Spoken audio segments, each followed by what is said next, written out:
Now I'm gonna start off with just saying that there's there's only one specific reason why I put this video at the top of the timeline, because originally when I was making this, I was like, you know what, this story is just something cute, it's just something to vibe to, but then I created my own little theory, so this is me shooting my shot. So if you don't know what happens in this story, here's like the basic rundown. The first video on the timeline will be stuck in the janitor's closet with your Cinderella rival. In the beginning of the story, us as the listeners find out that we're going to a school, but not just any school, a private school. Now, one way to get into this school is paying your way in, and despite the listener already being a rich girl, there's also another way to get in, which is through your academics. Unfortunately for our love interest, this causes a lot of problems. And in this story, our love interest is called Desmond. Just pausing for a quick moment to say, make sure you read the captions because things do get confusing very quickly. Anyways, unlike the listener in this universe, Desmond is in the poor class of things and got into the school because of his academics and is currently staying in the school due to his sportsmanship. Now, because the listener was super smart, they basically kicked Desmond out of his #1 spot as the smartest student in the school, and now poor Desmond needs to rely on a sports scholarship to get into college. Why was I having a hard time saying scholarship?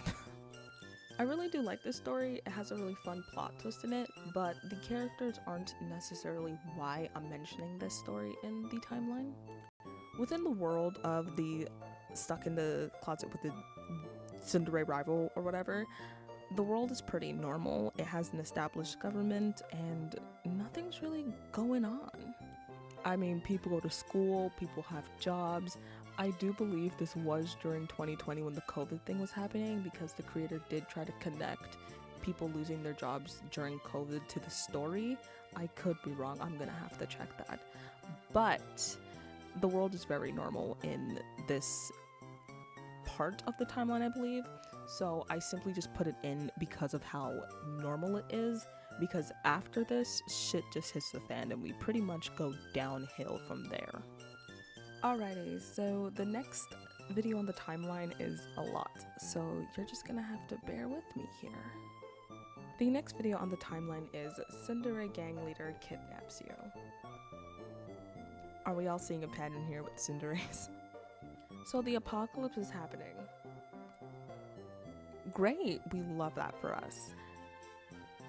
In this story, while the apocalypse is happening, us as the listeners are accompanied by our childhood best friend, whose name is Justin, our high school best friend, whose name is Alexius, a friend of your parents, and another dude who is unnamed at the moment. And you guys have created your own little community, and you, my friend, are the leader. And just so you know, your community trusts you with their whole lives. Like, you're a great leader. You're doing great things. And these people trust you so much. So don't break that trust. One day, a few men come to your community and say that you're on some dude's land. And you as the leader is just like, the fuck? What? These men basically tell you that because you're on this dude's land that you have to pay taxes, and those can be food, weapons, medical equipment, etc. But you as the leader are thinking, who the fuck is out here paying taxes during the apocalypse? Like, that's absurd. That is very stupid. So what did you do? I'll tell you what you did. Not only did you not give them what they requested, but you sent them back empty-handed. That joke flew over my head multiple times, and I'm kinda ashamed of it. And this is the part where everything basically really starts going downhill. So one day when you and your friends are out, I'm assuming you guys are probably doing a supply run, you end up getting jumped by the guy who claimed that you were on his land. He goes on this whole spiel about how you hurt his men, and now he has to do that to your group of guys. So he pretty much takes someone's fingers. I believe they stayed unnamed, but yeah, a lot of things happen in this series. It's so much. But even after he took your community members' fingers off, he's not done. He's not. He has one more request of you, and that's picking someone from your group to become his prisoner and go to his community. And you, being the amazing leader you are, you sacrifice yourself for the sake of your group and for your people back home. You discover that the man's name is Desmond. The listener in this story is named Gorgeous. You go back to his community and figure out that he's doing actually pretty great. In fact, he's probably doing better than your community. He decides to make another deal with you, and this deal is that you help him make his community a quote-unquote empire, and that if you help him, he will not only leave your community alone, but he will no longer hurt anybody else. But your community is not allowed to come rescue you, and they have to listen to everything his people tell them to do, and no one would get hurt. And you take the deal. Mind you, that was just the first episode. We still have like 3 more episodes to get through, and I believe a Patreon exclusive. When I tell you this series is a lot, it's a lot. It's it's so much. Now, I will quickly say that I'm not going to explain what happens in every single video detail to detail. Before I was rudely interrupted, what I was trying to say was that I'm not going to explain every single story detail to detail. I'm basically just going to give like a small rundown from episode 1 to whatever episode it ends off of, but I won't be saying every single thing that happens because that will take 10,000 years, and I kind of don't have that energy. So after the deal that Gorgeous and Desmond made, they did raid some communities. They ended up killing someone for trying to poison their communities, and they did go to war a few times. Due to both of their success, they end up getting full control of the coastal side of Canada, America, the whole country of Mexico, and the Caribbean islands, and the coastal part of Brazil. So Desmond wasn't joking when he said that he wanted to create an empire. I will specifically talk about the locations of everything in the lore bits, so you're just gonna have to deal with me for a second. In episode 3 and 4, Gorgeous was taken back from her original community and was forced to make a choice. This choice was she stays with her original community and helps take Desmond down, or she sides with Desmond and continues to build the empire with him, but she has to kill her friends and pretty much the whole community as well. And the canon ending is that Gorgeous picks to stay with Desmond and help build the empire, and she helps kill her friends. And that's pretty much it for this specific story. Now, I do believe originally there was supposed to be another ending where Gorgeous does pick Justin, which is her friend in the community, other than Desmond, but I believe it's not happening anymore, and that the ending that Gorgeous picks Desmond is like the full canon ending. So after the deaths of Gorgeous and Desmond, we officially have 7 different cities or lands, countries, however we want to address them, and that is the Coastal Empire. That is the one that Gorgeous and Desmond made. Intasia, Steelgate, Gehenna, Umgehoro, the Sahara Desert, and the Colonies. And that's pretty much it for being kidnapped by a gang leader. Is that even the title? Tsundere, gang leader kidnaps you. I was close. I was very close. So the next video in the timeline is the Witch Hunter series. This is going to be a very quick recap for one reason and one reason only, and that is because I have absolutely no fucking idea what happens in this series. I do believe that this series is a Patreon exclusive, but from what I could understand from the sneak peeks of this channel, I think I have a small belief of like what was happening.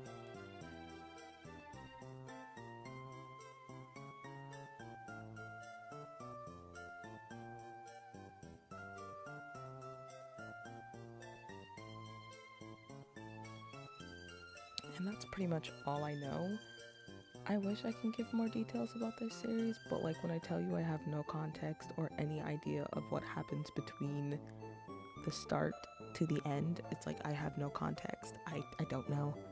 I know there might be a lot of lore in it, but it is what it is, so any lore that's in this video will be missing from the lore section of the video.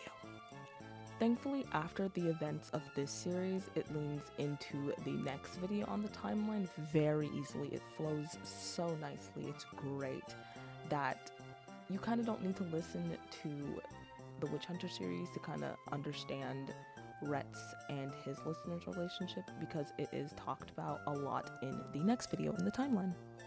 So the next video in the timeline is the arranged marriage story. The city of Intasia and the Coastal Empire have had a feud for a long time. And when I mean a long time, I mean years.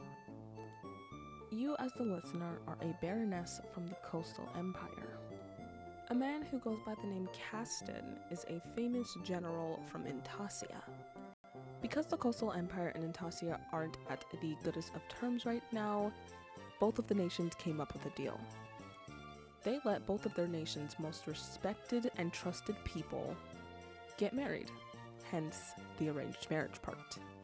So as a listener, rightfully so, you're not happy about this, and during your first meeting with Caston, he embarrasses the mess out of you. I would say what he did, but it was bad. And because of the way he embarrassed you, your marriage did not start off great. It's very rocky at the beginning. In the first episode, the Baroness pretty much doesn't really acknowledge Caston and makes it pretty clear that she's only going through this marriage because of her friendship that she has with the Queen of Intasia and her loyalty to the Coastal Empire. And poor Caston is trying every trick in the book to at least make the Baroness talk to him or like him in some sort of way, because even he realized that he fucked up.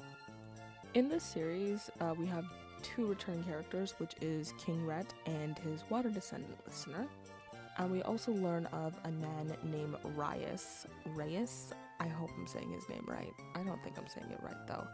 And he's an old friend of the Baroness. After the Baroness and Caston have a long conversation, there ends up being an apology from Caston's side, and he basically explains to you why he is the way he is. And both of you guys kind of make a deal towards each other that you will have a lot of communication in your relationship. In the second episode, we pretty much learned that their communication skills together pretty much suck, and that's the one thing in the relationship that they definitely need to work on. And that on Caston's side, jealousy is a very big thing, and it's kind of sort of a problem. Even when we move on to the third and fourth episode, it's morely about their communication skills and how they talk to one another, because you come to realize that because the Baroness is from the Coastal Empire and that Caston is from Intasia, that there's a huge problem there, both because of where they're from and kind of like the systematic racism that's going on in the universe. Also, what happens in episode 3 and 4, Intasia is attacked by I'm leaving that in. Intasia is attacked by Coastal Empire rebels. Again, a lot of things happen in this story, so I'm not gonna go into full details, but everything is fine by the end of the episode. Like, all of the people who were imprisoned are free, and most importantly, Caston and the Baroness kind of talk about everything that's going on, both what's happening between them as their relationship and what's happening between the Coastal Empire and Intasia. I just want to do like a really quick side note about this series in particular, and specifically I'm talking about the last episode. I highly recommend listening to it for the sole purpose of how eye-opening it is, because it truly shows how some people let their biases of somebody's background affect how they see them. And because of those biases, they refuse to understand or even have a conversation about it. This was really well done in that area. If we're going to talk about it, if we're going to be serious, I highly recommend. And that's pretty much it for this story here. This story did have a lot of lore in it as well, since the whole war thing is going on. But again, I will explain that in the lore section of the video. So, on to the next video on the timeline. The next video on the timeline will be the Tsundere Gladiator story. Before I start on this recap, hopefully I have some sort of image popping up on the screen showing the timeline, but I do have proof that the Gladiator series and that the Arranged Marriage series is happening at the same time I will talk about that in the lore, but I just want to start off with that real quick. In this story, we are not in the Coastal Empire, nor are we in Intasia, but we are in one of the newer cities called Steelgate. In the city of Steelgate, you are a famous scientist who recently just earned the title of being a noblewoman. Good on you. Now, a group of people called Noble Council decided that because of your scientific gift that you gave to the people of Steelgate, that you deserve a gift. And what is that gift, you may be asking? I'll tell you what the gift is. It's a person. A whole human fucking being. I don't write the jokes. And his name is Warren. He's a gladiator in Steelgate.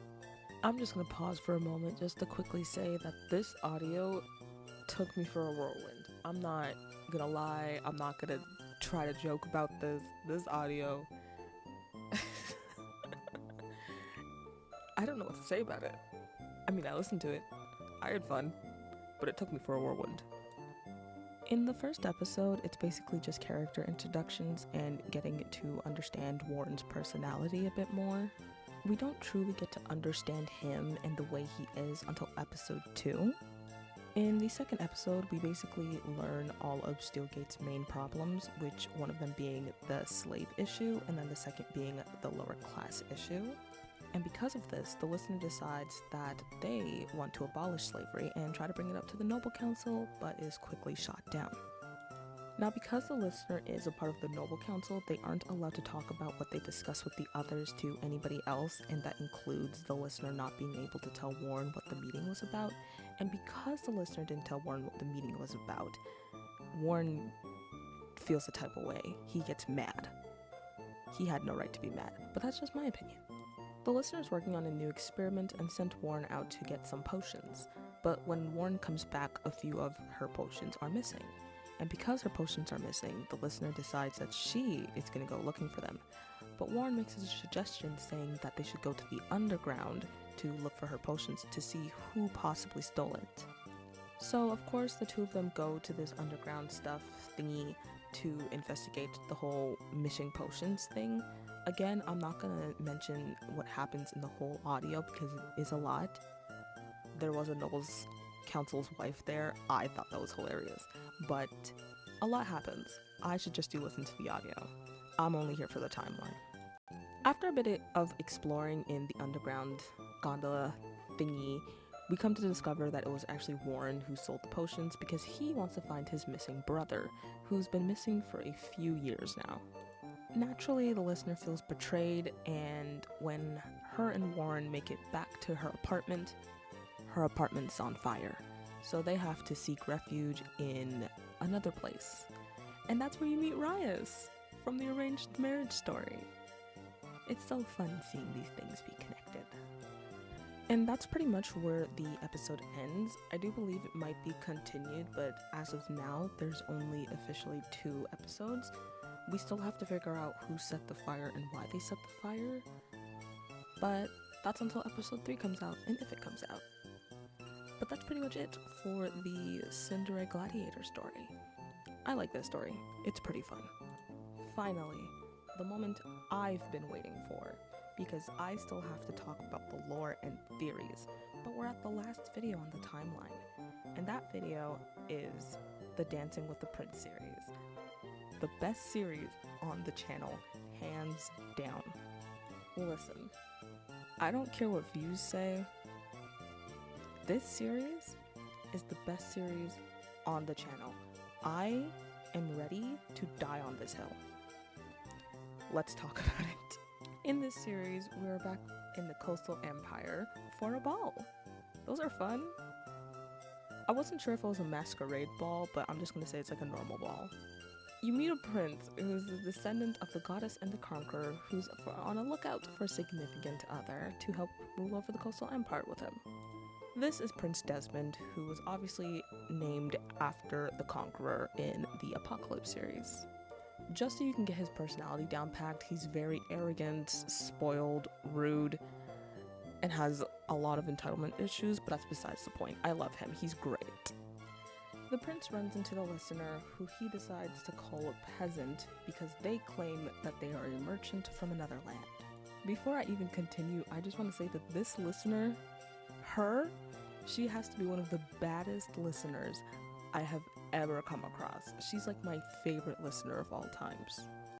The prince tells the merchant that even though he has to get married, he really doesn't want to get married for the whole thing of being tied to a person and blah blah blah blah blah. Just, he doesn't see the point, he doesn't want to get married. And the same thing can go for the merchant listener. She too does not want to get married and doesn't understand the point of marriage. But these two have a problem, the same problem, and that's people won't leave them alone with proposals. People come up to the prince so they can give him a proposal, and people come up to the merchant for her proposal, and they both don't like it. So the two of them decide to make a deal with each other. They both pretend to date for the courting season, and then when the courting season's done, they both can leave. For the whole summer, this plan works out great. Nobody comes up to any of them for proposals because of the rumors of them dating. The summer comes to an end, and these two obviously have an amazing friendship going on, but unfortunately, the merchant has to go.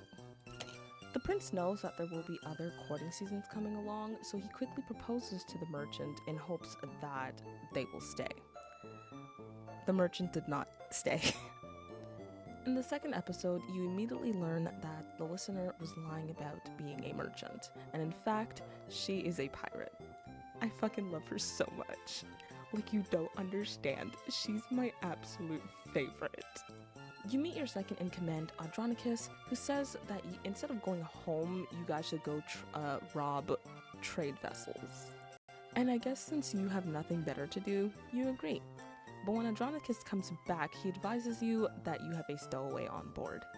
That stowaway is the prince. After punching the prince off of your boat, you two have a conversation. The prince realizes that you pretty much lied about everything, lied being a merchant, probably lied about being a coastal empire citizen, and lied about your father, and realizes that you are a pirate. This is where you learn that the listener's name is Tigress, because she is one of the baddest pirates in the universe, apparently. Her full name is the Tigress of the Coast. In this part, your second in command, Andronicus, also betrays you, so you got that going for you. Tigress explains to the prince that the reason she was even in the coastal empire and even went to the ball was that because she wanted to learn about coastal empire trading ships. But she really did value the friendship that her and the prince had gotten. At the end of the second episode, both Tigress and the prince go overboard due to the ship going into a storm, because Andronicus can't do shit. The two of you end up on an island of a place that should be familiar if you've been around on the channel, called Gehenna. Naturally, I'll talk about Gehenna more in the lore section of the video because it's a lot. I'm not going to explain what happens to them in Gehenna, but you know, they escape because the third episode is the most important since it has all of the lore in it. In the third episode, you learn that you and the prince are safe and sound in the city/country of Umgehoro. You meet up with an old shipmate called Tree Trunk who explains to you that Andronicus took your ship and your crew and won't be back for another 2 months. So you and the prince decide to stay in Umgehoro for the 2 months. Ever since the prince has met you up to this point, the prince is now down with piracy. He loves everything to do with pirates and he wants to become one. He eventually goes around and talks to other pirates and discovers that there's a place in Gehenna that is undiscovered and untouched.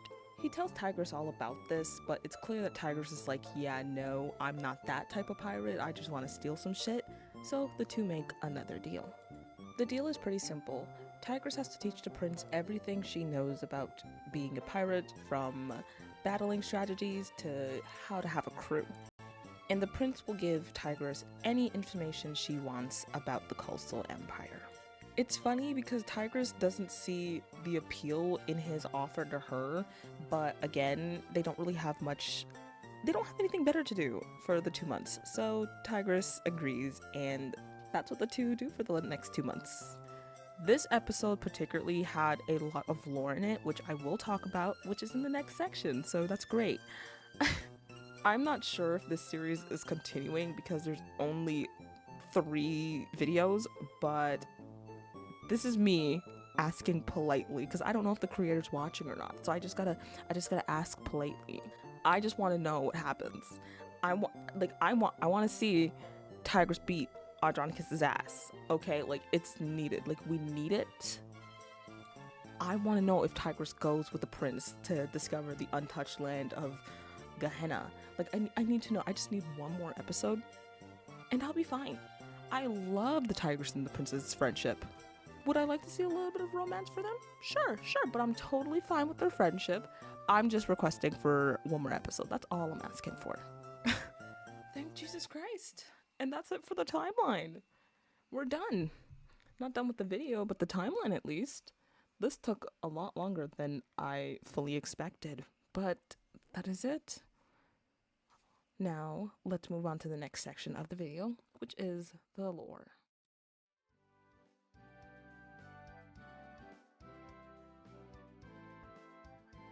Alrighty, so just as a quick recap to say what the timeline is. In the beginning of the timeline, we have the Stuck in the Janitor's Closet, then we have the Apocalypse story, then it goes into the Witch Hunter series, and then the Arranged Marriage story, to the Gladiator story, to lastly what I believe is current day, the Prince story.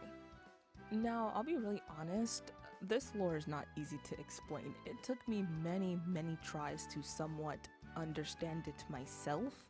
So again, this is me just hoping I'm somewhat right. So first we will be talking about the Coastal Empire. So the Coastal Empire was founded and created by Gorgeous and Desmond from the Gang Leader series. And like I said earlier, the empire is located on the coastal side of Canada, America, the whole of Mexico, and the coastal side of South America. Just to put into hindsight and to be more specific, for Canada, they have control over the following parts: Ontario, the full part of Quebec, Newfoundland and Labrador, New Brunswick, Prince Edward's Island, and Nova Scotia.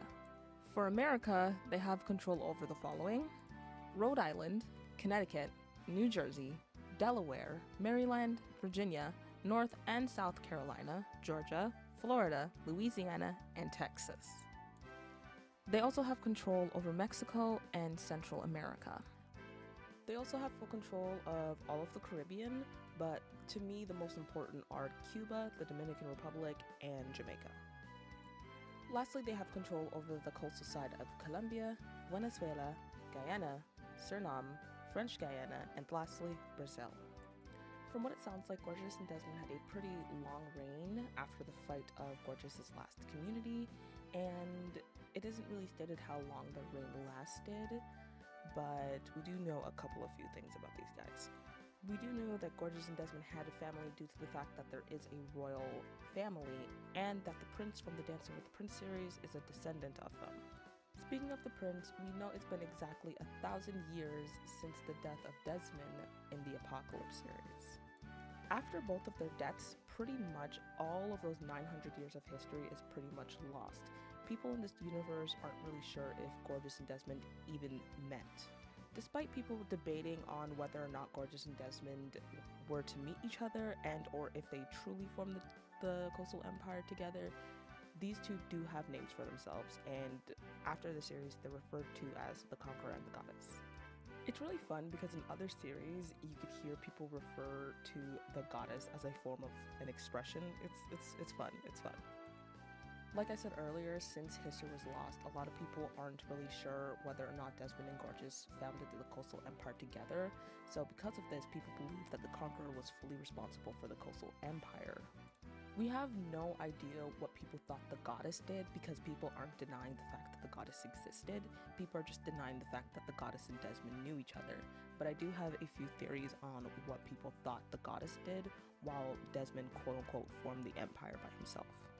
The only people who fully believe that Gorgeous and Desmond knew each other is, of course, the royal family of the Coastal Empire. After that, we have pretty much no more lore of the Coastal Empire. We do have a bit of lore about the apocalypse and what it entailed, and pretty much what the Coastal Empire rules over, but I'll leave those for the sections that it belongs to. So the next place we'll be talking about is Intasia. Out of all of the cities and lands in this universe, the Coastal Empire is one of the most influential and the most popular, but I believe that Intasia is probably one of the most powerful out of all of the cities. So earlier I kind of hinted that the apocalypse that happened in the Apocalypse series was a zombie apocalypse, but I lied, because it wasn't a zombie apocalypse, it was a nuclear one. Almost the whole world was affected by this nuclear apocalypse, but Intasia. Set in Dancing with the Prince series Part 3, it is stated at time 1610, Intasia was one of the few regions on Earth that didn't suffer from the nuclear cataclysms 1,000 years ago. As a result, the land there is some of the most safest and most fertile on Earth. Now, because Intasia has very good land, this is one of the main reasons why the Coastal Empire wants to take over Intasia. It's stated that both Intasia and the Coastal Empire have really good armies and navies, but these two nations are still at war.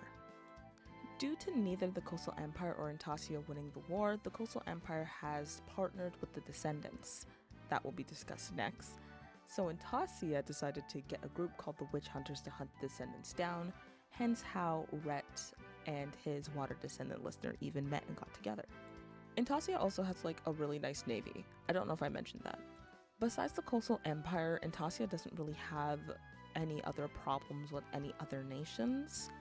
They only have beef with the Coastal Empire, and I guess pretty much anyone else who associates themselves with the Coastal Empire, but it's mostly just the Coastal Empire itself. It's like, even if they're partnered with the Coastal Empire, they don't really care. A cool fun fact about Intasia is that Spanish is considered an ancient language. Next, we'll be talking about the Descendants / Gehenna. When thinking about Descendants, I want you guys to think about Avatar: The Last Airbender. These are people who are born on the land that was the most affected by the cataclysm effects of the apocalypse that gained gifts. These quote-unquote gifts / powers that these people got are the following: earth, water, fire, wind. Way before the Coastal Empire and the Descendants decided to join together, these guys were already being hunted down and killed. But in order to protect them, the Empress decided to build them an academy so they could learn how to properly use their powers. Hence, why they're also connected in the war between the Coastal Empire and Intasia. I'm going to say it right here and say that I'm not too sure if Gehenna and the unexplored wastelands are the same place. I do believe they're the same place, but I could possibly be wrong, but I'm still going to add this section in together.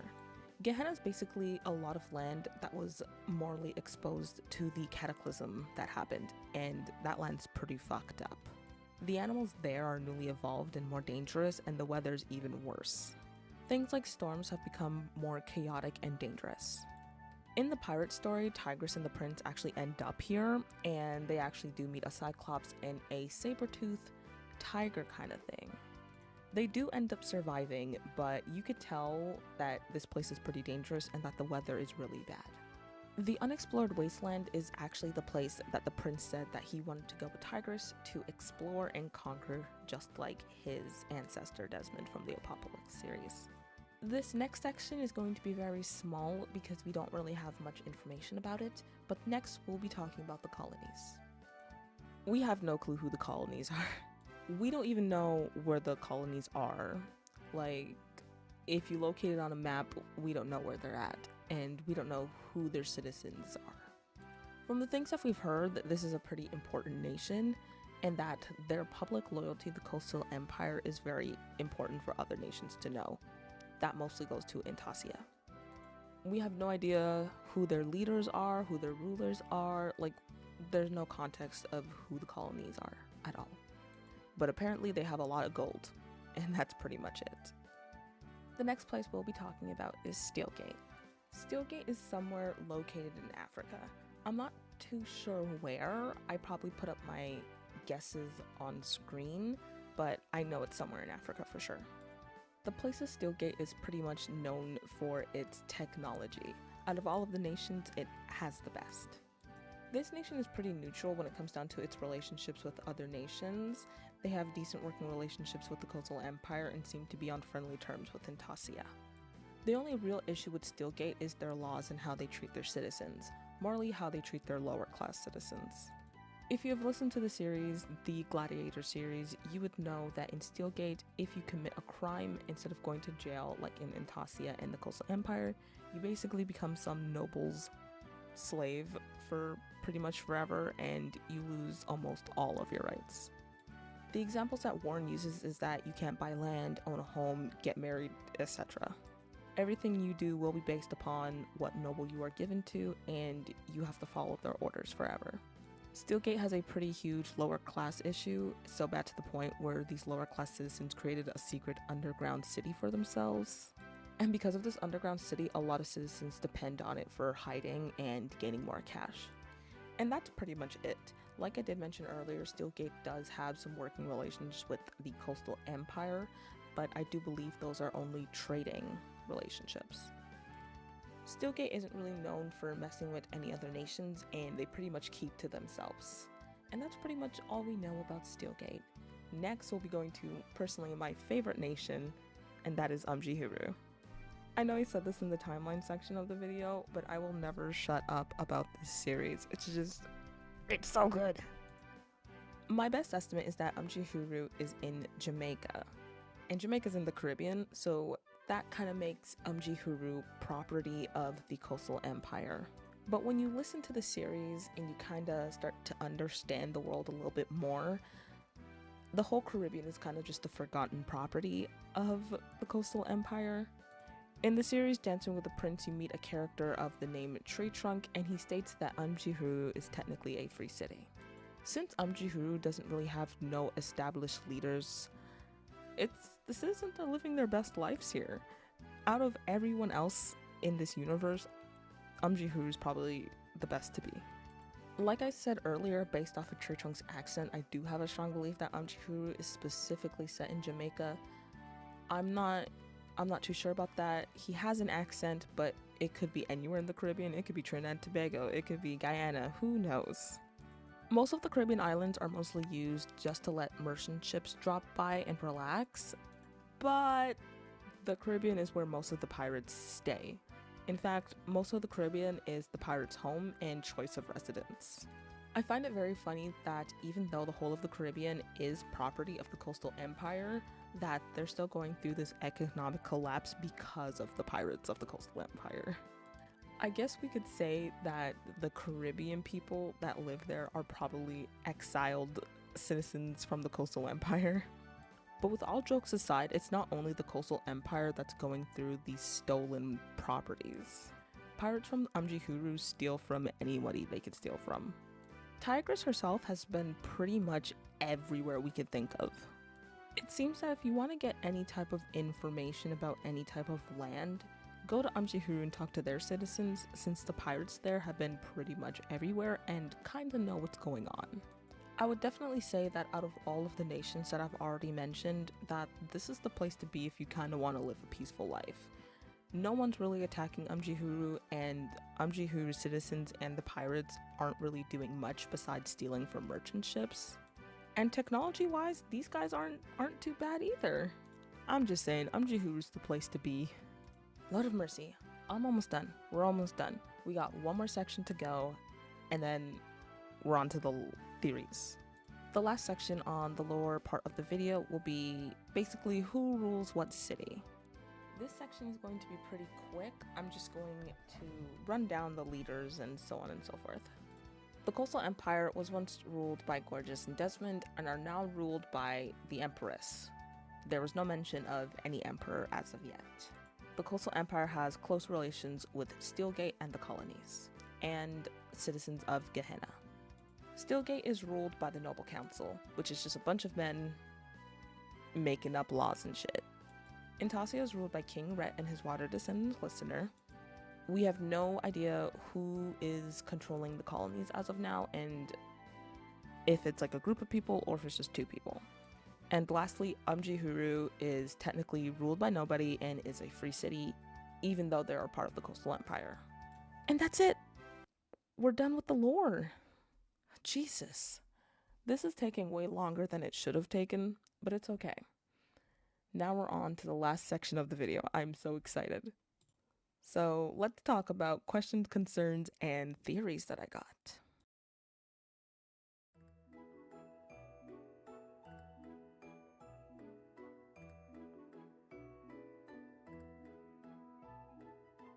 I don't know how you ASMRist people do this. I don't usually talk this much. I'm already like just exhausted. And hearing my own voice, I'm like annoyed by myself. How do y'all do it?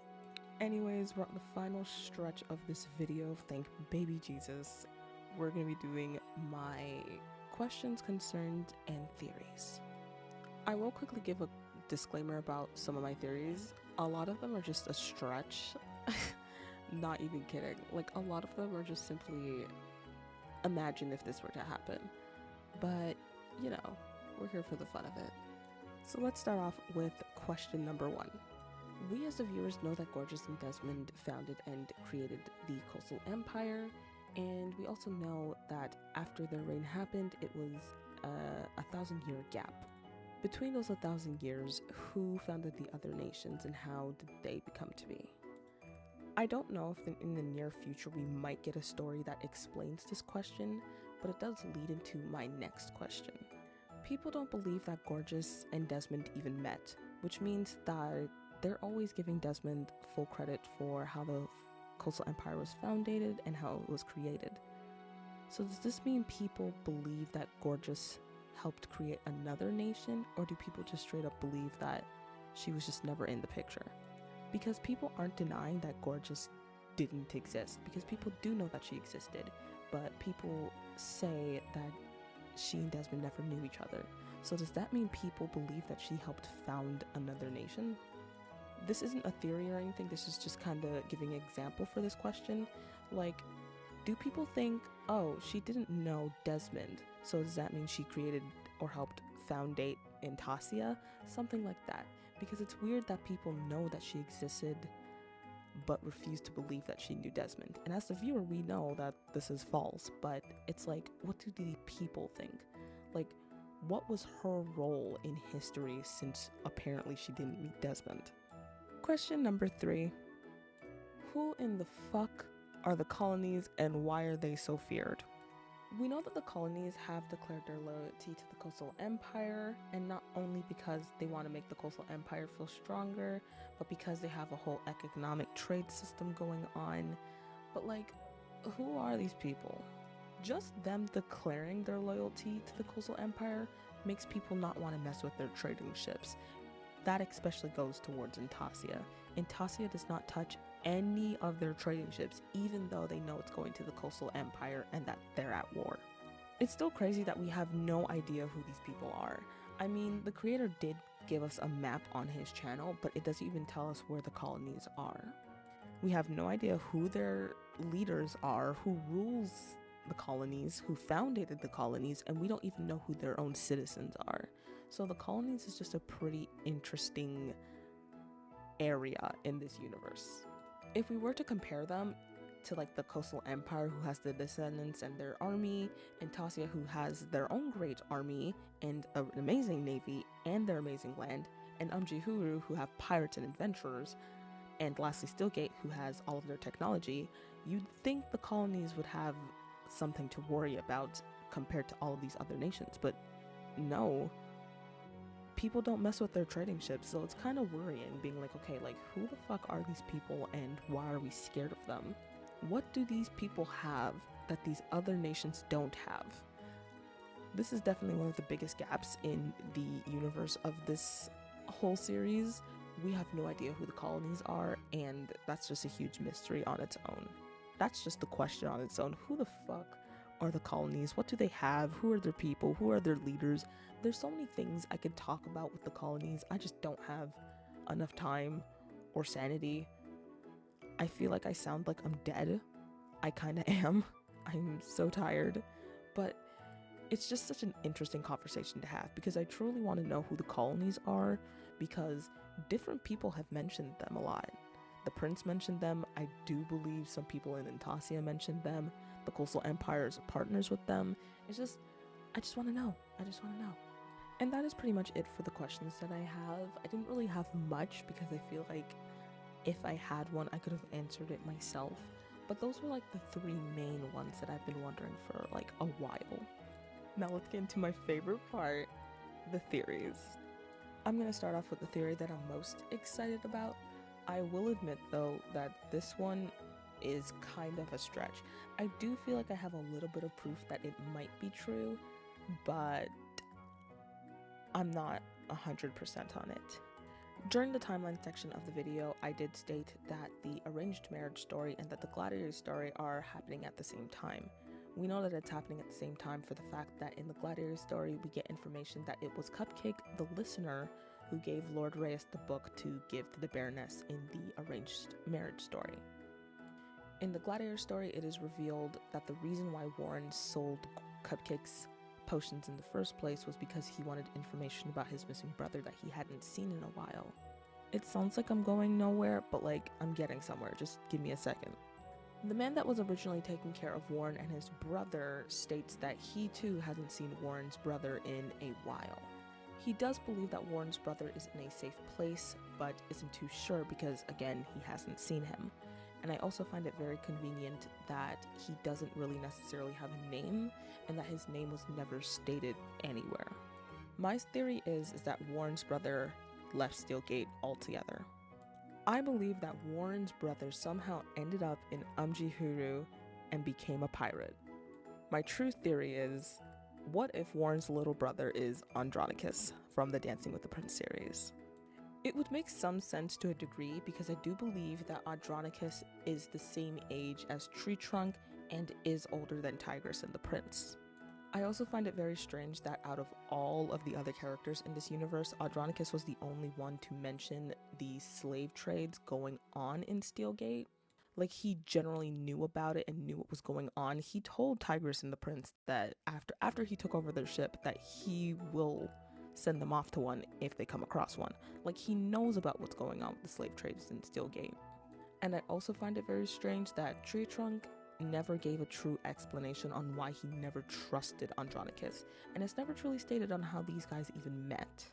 Now, this one's already a stretch. I still have 2 more theories after this, and the last one is like the most stretch out of the 3, but like I still think this is a fun theory. I think it's cute. I think it would be great. I would scream if I was right about this.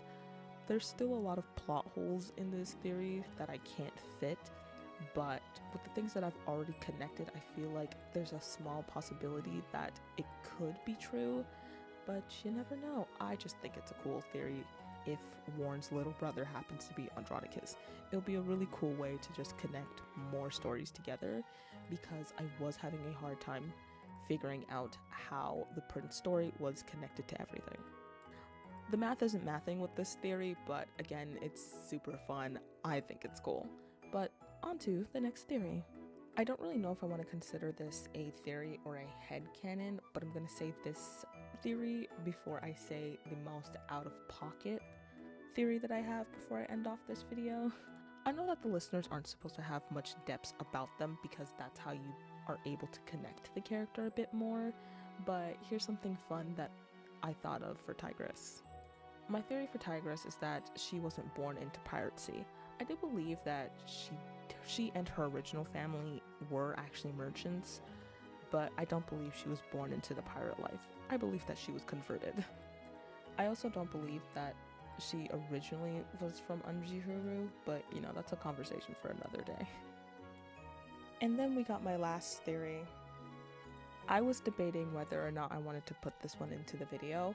In fact, this theory was kind of the main reason why I started making this video in the first place. But you know, you miss the shots that you don't take, so I'm just gonna say this one. Now, this video was the reason why I started off the timeline the way I started it off.